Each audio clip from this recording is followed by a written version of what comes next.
Hey everybody, I just wanted to do a course recap on this short video just to sort of go over pretty much what the whole course was all about and to, just to tie up some loose ends. So I hope all of you are doing well in your self-isolation, sheltering in place, self-distancing, wearing mask.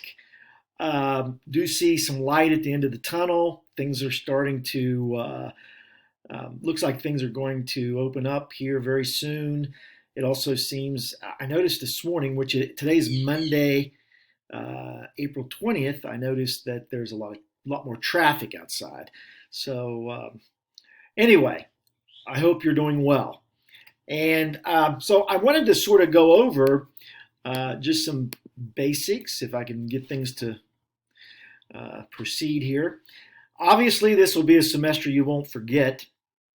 And a lot of you are graduating in May. So I still want to put out there that offer that if you need anything from me, a reference for a job, or you have a question about a resume, please don't hesitate to contact me. You can send me an email and then maybe we can hook up over the phone or whatever. But I'm still always out there to help you.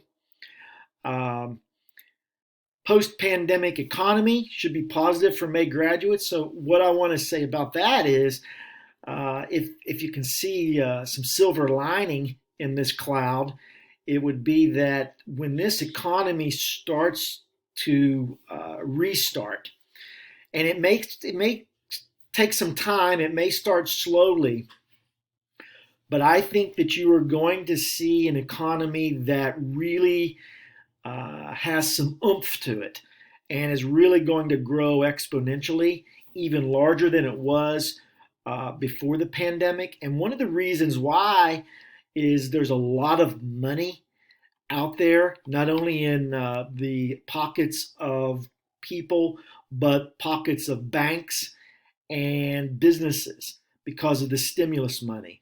So I think you'll start to see expansion come about pretty quickly, but it may, like I said, it may take a little bit of time at first, which means there'll be more jobs. So I think that once this starts going, you should find a very vibrant job market out there.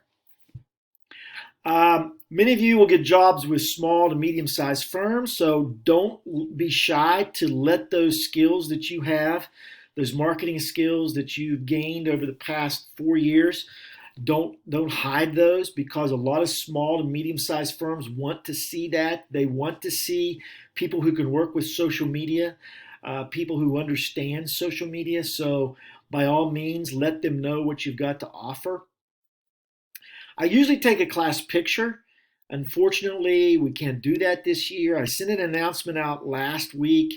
No one's really replied, but if anyone would like to try to get all everyone's headshots together to together a collage for a picture, I'd love to see us do that. I'd hate for this class not to be the only one on my bulletin board without a picture. So far, since I've been teaching this class over the last 4 or 5 years, I've got a class picture for every one of those. But anyway, so if someone can think about that and maybe take the lead, I'd appreciate it. I don't have the know-how to do it, but I would definitely send my headshot to somebody who's willing to take on the responsibility. Um, so where do I start? Well, obviously, it's been a pleasure to have you guys in class over the past 3 to 4 years. Some of you are still going to be around. Some of you are going to be graduating. But again, I always enjoy everybody in class, and I hope to see you in the future. Again, if you have any wants or needs from me as far as jobs or references or questions, please reach out. I think that marketing is a great field of study. I think it's a great career field. I I've really enjoyed every job that I've had, at least for a while. And then when I got tired, I moved on. But I had the ability to do that because of my background and my education. So I think it's the best career field out there because there are so many different options. And if you work hard and try to maximize your potential, the sky's the limit. So I think you've got a great field and a great future ahead of you.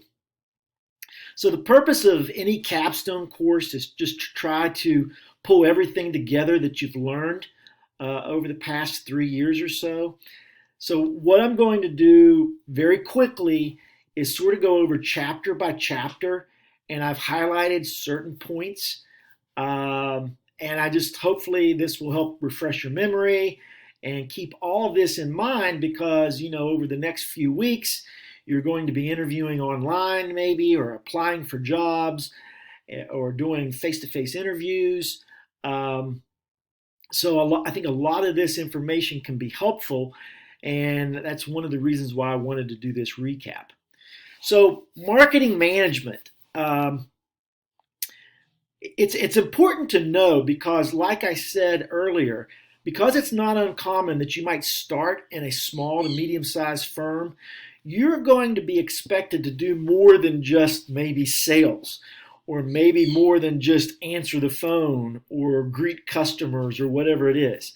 Because you're a college graduate, you have a BS degree, you focused in marketing, you may be asked to create ads, uh, as I mentioned earlier, do their social media or manage the social media of the company.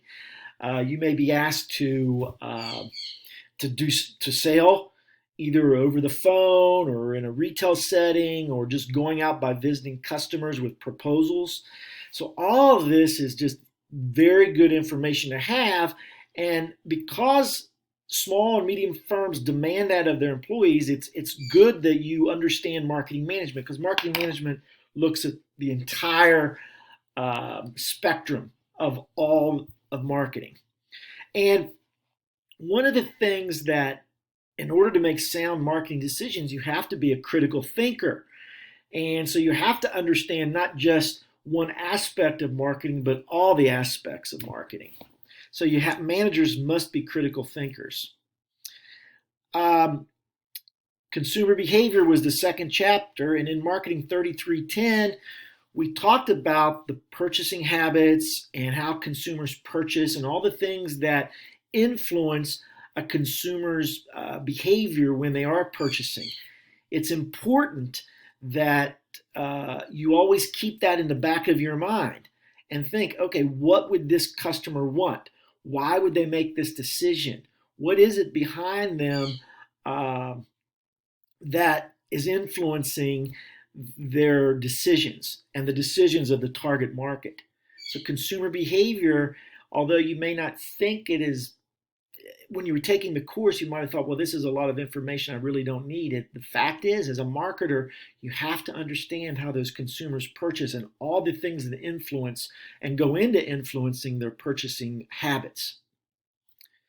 We talked about segmentation of the markets. The four main segmentation factors or elements are demographic segmentation, geographic, psychographic, and behavioral.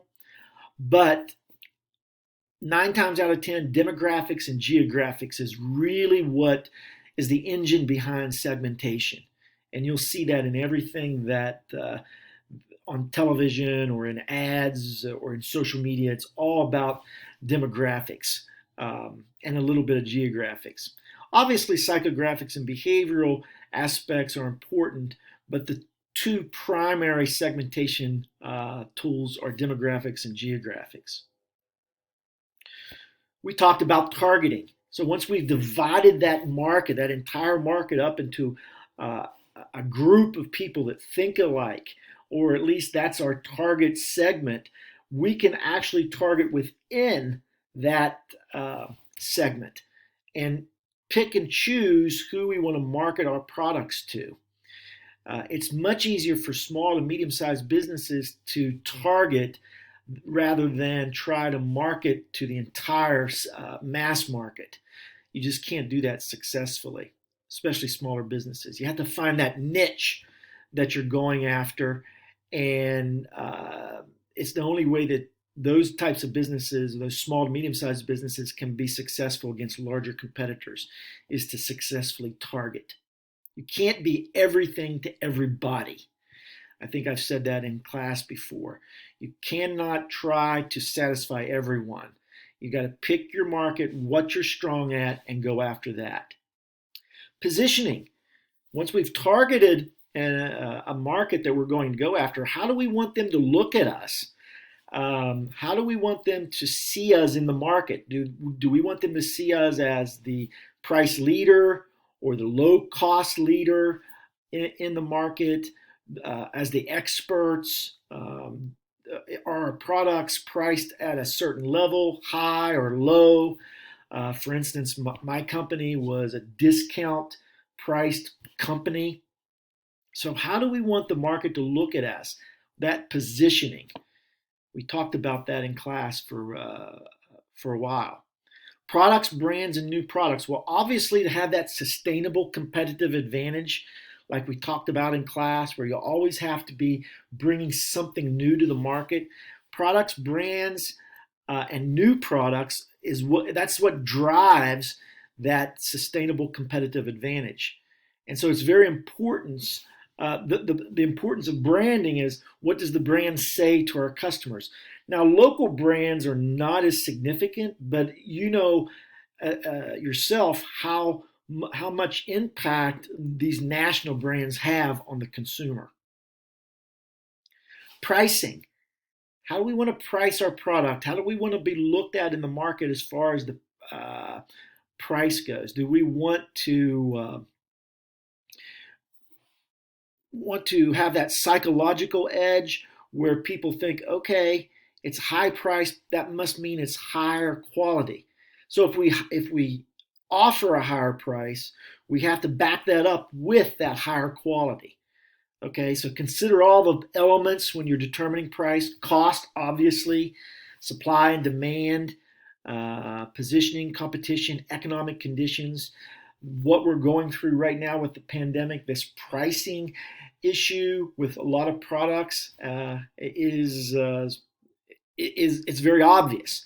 I was actually at the store earlier today, just picking up a few things, and they had toilet paper. Well, I didn't need any toilet paper, but because if you remember, my wife is a couponer, so we had plenty of toilet paper to see us through the pandemic.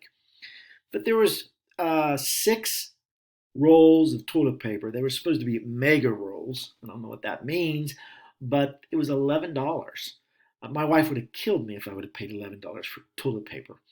Uh, but the demand is there, and they were almost out of it again. So thinking about all those factors when you're pricing your product, remember price skimming, price lining, prestige pricing, um, penetration pricing. Remember those terms. Be able to use those terms in a conversation, especially maybe in an interview. Become very have all this marketing vocabulary be second nature to you. That's one way to prove that you know what you're talking about. Channels of distribution, and this was one of the last things I think that we went over in the course. But know what the different channels of distribution are, and your generation knows more about this than anyone because you've seen the shift. You've seen the shift from the brick and mortar to e-commerce, and we're seeing it right now during this pandemic, where everybody's buying everything online. I just read today in the Wall Street Journal where Bed Bath and Beyond was investing $250 million into omni-channeling of their products, meaning that they're going to go, not only are they going to have brick and mortar stores, but they know that in order to be successful in the long run, especially as long as this thing plays out, they have to have strong e-commerce presence, and they may have to sell sell their products at other retailers. So they're looking at different avenues. But your generation has seen channels of distribution evolved greatly over the past several years. Advertising. Know what your objectives are. This is one thing that I firmly believe that as recent graduates or new as soon to be graduates, you're going, if you get a job with a smaller company, you're going to be possibly in charge of creating advertising. So knowing what the objective is, setting a budget, what is the strategy with your advertising, and then trying to evaluate how effective it is or what the return on investment is. And remember the AIDA formula: attention, interest, desire, and action. But advertising is so important, and it's very important that you do it on through the right platform or medium. Okay, and you know what I mean by that. If I'm trying to capture your attention, then I'm probably better be going through social media because that's where you all live. Integrated marketing communications, understanding what that means and the importance of it. It's a new term. Make sure that you understand it because IMC is something that most companies are embracing today. So if you would bring that up in an interview, it would be very impressive and that would have a lot of value.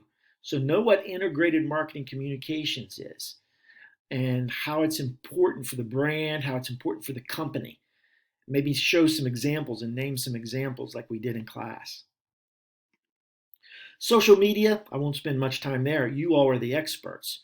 But this is where the future is. We know that advertising is, this is the main platform for advertising, is social media. And then within social media, knowing what platform to actually target. Customer satisfaction, I lived and breathed this most of my working career. I think it's one of the top elements of a business success. If a business is going to succeed, they have to have a very successful CRM. They have to understand and live and breathe customer satisfaction. If you can satisfy customers, you can be successful at just about anything. So really make sure that you know what it takes to satisfy your customer. And so business that focus on... I found this on the web. Excuse me, thought I turned her off. I don't know what she's talking about. But focusing on customer satisfaction gives companies a great advantage. Marketing research in Marketing 3340, we focused on marketing research, but making decisions it's imperative that you do your research before you make big marketing decisions and actually doing research on any decision. And we know that through secondary data that's already out there, you can find information on just about anything. So make sure that you do your research before you make strong decisions. Marketing strategy, basically it's the method of how you're going to get your goals or achieve your goals and get those results. So it's really, this is where critical thinking really comes into play because you're almost looking at it from a helicopter view, thinking, okay, here's my objectives, here's my goals. How am I going to achieve those? What are the strategies we're going to implement? It involves SWOT analysis, which you all know and understand. So make sure that strategy is always, not even in marketing, but in life in general. What are you doing to achieve the goals in life that you want to achieve? And so I hope that you all, when you graduate, you go out there with a lot of enthusiasm and realizing that you have a lot of potential. And in order to maximize that potential, you really just have to work hard. And I know you can do it. Marketing plans. And this is just sort of sets out a timeline of what you're doing. Here's an ad we're placing in January. Here's an event we're having in February. And it really lays out the entire period, whether you're looking at a quarter or a year or even just a month, what it takes to get the job done, what it takes to achieve the goal. So, in summary, I hope that you've gotten something out of this class, that it's refreshed your memory. Hopefully, it's giving you motivation because a lot of you are, this is it, you're going out there. Um, and I hope that it's been an enjoyable class. Obviously, it didn't end the way we wanted it to. These last few weeks we've had to do remotely, which is just what we had to do. But I hate that it happened, but we just didn't have any other choice. But you guys will always be in my thoughts and prayers, so I want you to reach out if you need me. Subscribe to my YouTube channel if you get a chance, Jim Davis 43, not only for the comic relief that I might put out there, but also for the material. I'm constantly, now that I've started this is where I'm just really loading this channel up with a lot of educational material, a lot of course content. And so if you ever want a refresher in something, go in and look at the playlist and find marketing and management playlist. Look at the chapters, and there'll be other content in there, maybe even other YouTube videos to watch. But please feel free to do that. So don't be a stranger and utilize that resource. It's not the Khan Academy yet, but that's what I'm striving for. Again, please don't ever hesitate to call me or email me if you have a question or you just need to update me. I'd love to talk to you. Come visit us once campus reopens, which it will, and we'll all get through this. This time next year, we won't even be wearing masks. I'm sure there'll be a vaccine out there, and we'll all be sort of living life as it was pre-pandemic. And that may even come sooner than this time next year. But stay safe and healthy. And hopefully, if you get a chance to come to the commencement in December, I hope that you'll do that. I will definitely be there. I have a microphone that I could drop it, but it costs too much, so I don't want to break it. But I wish you all the best. I want you to be successful in everything that you do. And this doesn't end where I can help you. I want to be able to help you from here on out for whatever it is. There's still students that come back to me and ask for advice or ask for my opinion on something. Not that I'm an expert, but I've got the years of experience, so take advantage of that. But I still give job references to people that graduated years ago, and I want to do that for you. I want you to be successful in everything that you do. I love you guys. I hope everything's great. If you need me, just let me know. Peace out. Take care. Be good. God bless. Stay safe. Stay healthy. Goodbye.